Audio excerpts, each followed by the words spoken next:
Hi hello friends, இன்றைக்கி எங்கள் வீட்டில் சண்டே ஸ்பெஷல் என்னென்னு பார்க்கலாங்களா? வாங்க பார்த்துடலாம். இங்கே பாருங்கள், சாதம்,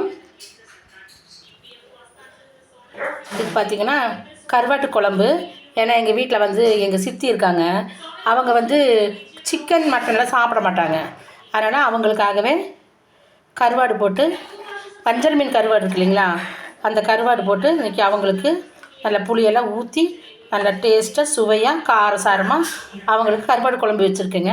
அதுக்கு போக சிக்கன் கிரேவி, நல்ல ட்ரை கிரேவி பண்ணியிருக்கேன்.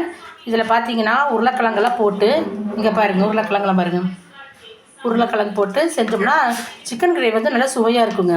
அந்த உருளைக்கிழங்கு தனியாக சாப்பிட்றதுக்கு அவ்வளோ டேஸ்ட்டாக இருக்கும் பாருங்கள். அது போக இங்கே பாருங்கள் சிக்கன் பக்கோடா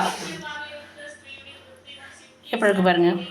சிக்கன் பக்கோடா ஒன்றும் எப்படி இருக்குது பாருங்கள், எப்படி இருக்குது, அழகாக இருக்குங்களா? அவ்வளோ டேஸ்ட்டாக இருக்குங்க. அதுபோக எங்களுக்கு ரசம். இது எப்படின்னு கேட்டிங்கன்னா, எல்லாமே பச்சையாக கரைச்சி நம்ம கொதிக்க வச்ச ரசம். இது நம்ம தாளிக்கக்கூடாது. எண்ணெய் கிண்ணெய் எதுவும் கடுகு எதுவுமே இல்லாமல் பச்சை ரசம், வெல்லம் போட்டு வச்ச ரசங்க. அது அவ்வளோ நல்லாயிருக்கும். அதுபோக தயிர். ஓகே, இப்போ எல்லாம் நல்லா இருக்குங்களா? வாங்க சாப்பிட்லாம்.